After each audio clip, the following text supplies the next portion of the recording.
Assalamualaikum warahmatullahi wabarakatuh. Masih bersama saya Wahyudin Hadi, guru PPKN SMK Negeri 1 Losarang, Indramayu. Baiklah, pada sesi kali ini Bapak ingin menjelaskan tentang hak dan kewajiban warga negara dalam terminologi nilai-nilai Pancasila, video yang keempat. Pada video yang kedua dan ketiga, kita telah membahas tentang substansi hak dan kewajiban warga negara Indonesia, A, dan B, hak dan kewajiban warga negara dalam nilai-nilai Pancasila. Tentu kalian masih ingat nilai-nilai Pancasila itu ada 3, yaitu nilai dasar, nilai instrumental, dan nilai praksis. Pada pertemuan kali ini, kita akan membahas tentang poin C, kasus pelanggaran hak dan pengingkaran kewajiban warga negara, dan penanganan kasus pelanggaran hak dan pengingkaran kewajiban warga negara. Kita mulai dari poin C, kasus pelanggaran hak dan pengingkaran kewajiban warga negara. Sebuah kasus pelanggaran hak dan kasus pengingkaran kewajiban itu tentu memiliki latar belakang atau memiliki penyebab. Faktor-faktor penyebab terjadinya seseorang melanggar hak atau satu pihak mengingkari kewajiban. Apa faktor penyebabnya? Faktor-faktor penyebabnya antara lain, yang pertama adalah sikap egois. Ya. Yang pertama sikap egois. Sikap egois ini menjadikan seseorang selalu menuntut haknya sendiri, sementara kewajibannya diabaikan. Maka ketika seseorang mengedepankan haknya, mengabaikan kewajiban, maka tentu ada pihak lain yang dilanggar haknya. Yang kedua, rendahnya kesadaran berbangsa dan bernegara. Pada poin ini, kesadaran berbangsa dan bernegara itu sangat penting. Maka ketika seseorang memiliki kesadaran yang rendah, maka tentu ada pihak lain, ada orang lain yang dilanggar, ya, yang dilanggar hak-haknya. Kemudian yang ketiga, sikap tidak toleran, ya. Sikap kurang menghormati orang lain. Ini juga menjadi penyebab pelanggaran hak. Yang keempat, ketidaktegasan aparat penegak hukum. Nah, ketika aparat penegak hukum tidak tegas, seperti kita lihat di jalan-jalan itu, aparat penegak hukum kurang tegas dalam menegakkan hukum, maka akan ada efek susulan, ya, efek berikutnya. Jadi orang yang tidak ditindak, pelanggar yang tidak ditindak, tentu akan menjadi contoh bagi orang lain untuk melanggar. Ini faktor yang sangat menentukan ini. Kemudian berikutnya adalah adanya kesempatan, minimnya sosialisasi peraturan dari pemerintah.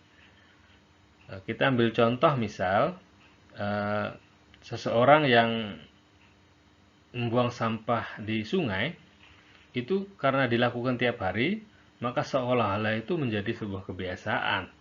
Padahal ada aturan yang mengatakan bahwa setiap warga negara taat pada aturan yang berlaku. Jangan membuang sampah sembarangan misal. Ini terjadi karena boleh jadi minimnya sosialisasi peraturan dari pemerintah. Berikutnya adalah penyalahgunaan kekuasaan. Ketika ada satu pihak menyalahgunakan kekuasaan, maka pada saat yang bersamaan ada pihak lain yang hak-haknya dilanggar. Itu jelas itu. Jadi ketika ada satu pihak menyalahgunakan kekuasaan, maka ada pihak lain yang menjadi korban.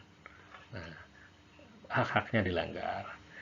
Berikutnya, terjadinya krisis moral dan karakter bangsa. Kita ambil contoh misal tawuran antar pelajar. Ini juga bisa mengakibatkan pelanggaran hak dan pengingkaran kewajiban. Ya. Ada rumah yang rusak, ada pedagang yang lari ketakutan. Oke, berikutnya adalah aparat hukum yang bertindak sewenang-wenang, jelas. Ya. Ketika ada aparat hukum bertindak sewenang-wenang, maka di sisi lain ada orang yang dilanggar haknya. Kemudian kesalahan dalam mengimplementasikan norma-norma perintah hukum, dan yang terakhir adalah penyalahgunaan teknologi. Kita ambil contoh industri atau pabrik.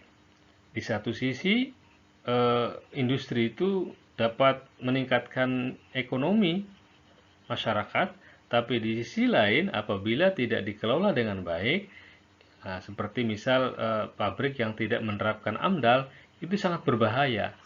Ya, limbahnya itu bisa mengotori lingkungan. Ini juga adalah sebuah pelanggaran hak. Kita lanjutkan, bagaimana bentuk kasus pelanggaran hak warga negara itu?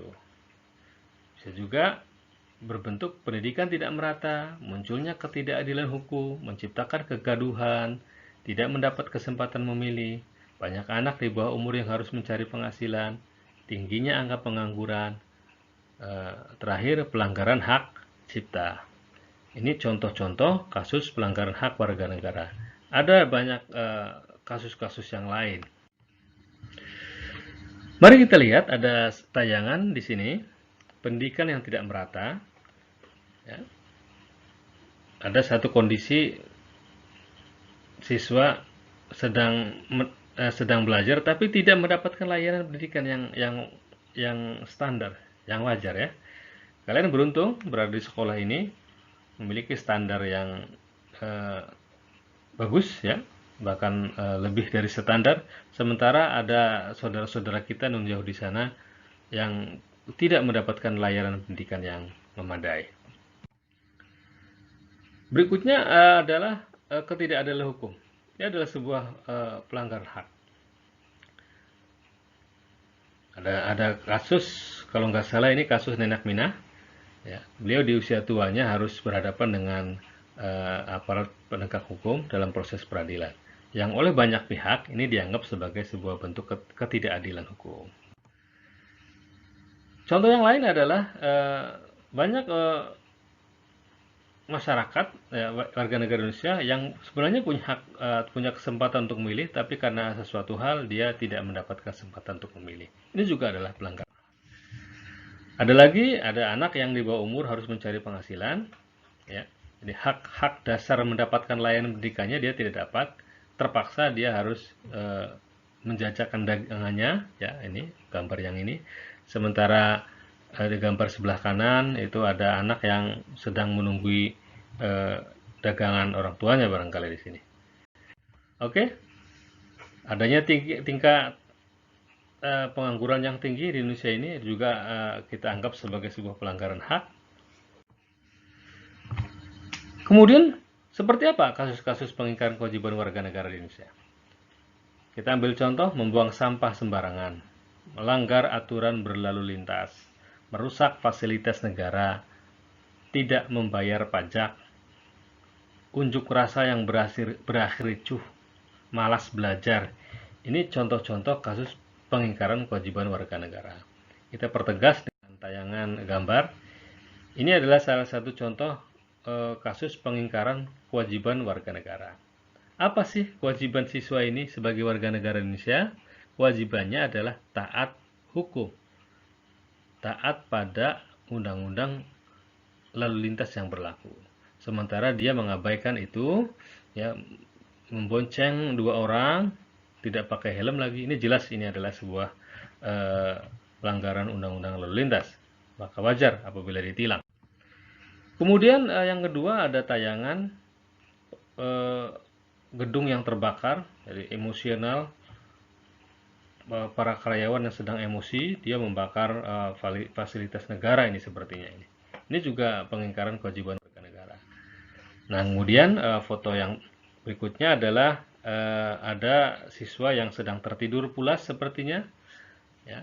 Sementara teman-teman yang lainnya sedang mengerjakan tugas-tugas di kelas. Ini adalah contoh yang tidak baik. Mengapa dianggap sebagai sebuah pengingkaran kewajiban? Karena mestinya dia di sekolah punya kewajiban belajar, sementara dia tertidur pulas. Ya, ini contoh yang tidak baik untuk ditiru.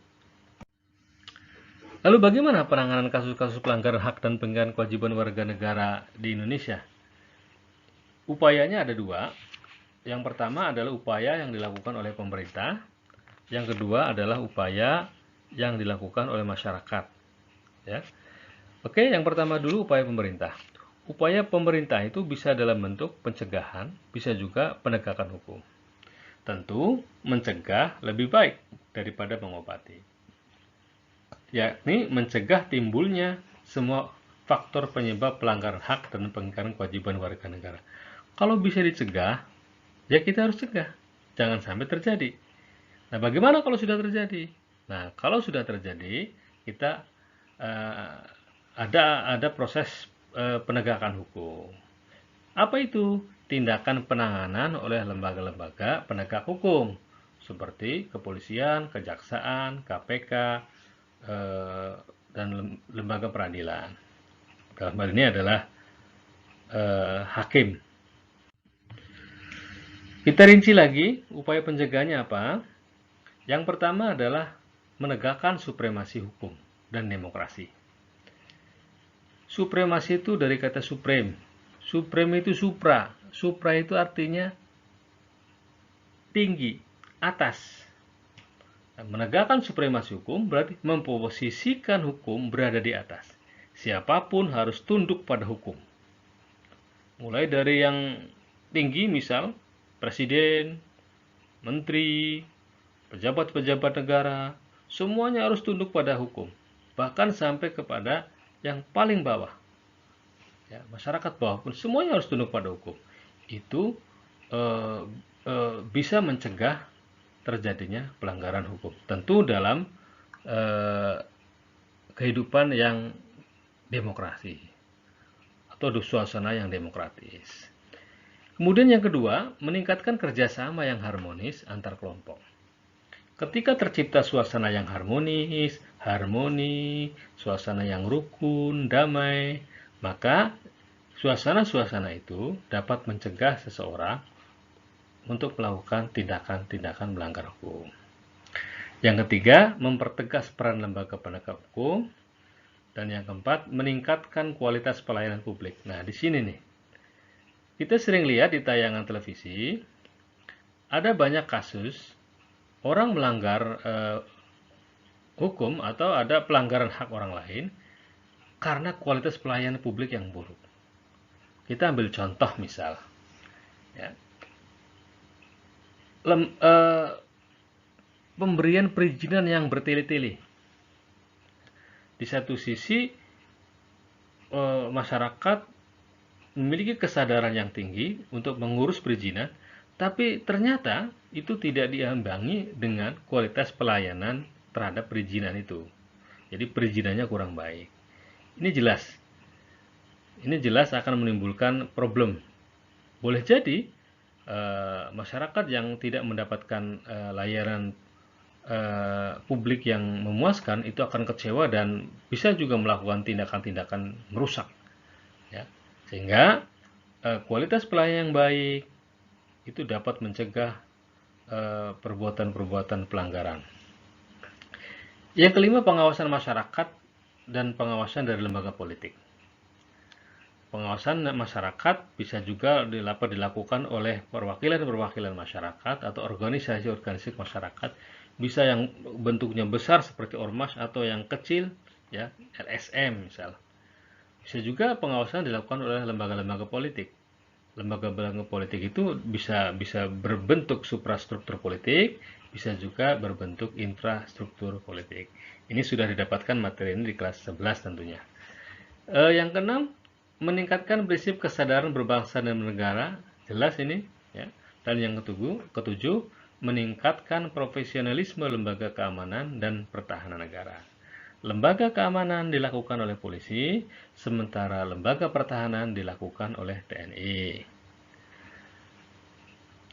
Kemudian bagaimana kalau sudah terjadi? Maka tentu ada proses penegakan hukum. Penegak hukumnya seperti apa? Penegak hukumnya adalah penegakan hukum yang dilakukan oleh penegak hukum.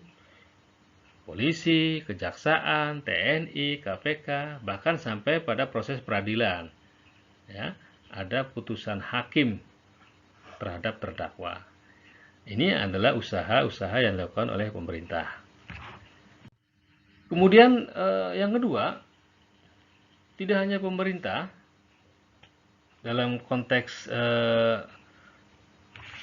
penanganan kasus pelanggaran hukum ini bisa juga dilakukan oleh masyarakat dengan cara membangun partisipasi masyarakat dalam mencegah terjadinya pelanggaran hak dan pengingkaran kewajiban warga negara. Itu bisa dilakukan di lingkungan keluarga, bisa juga dilakukan di lingkungan sekolah, masyarakat, bisa juga dilakukan di lingkungan bangsa dan negara. Nah, bagaimana partisipasinya?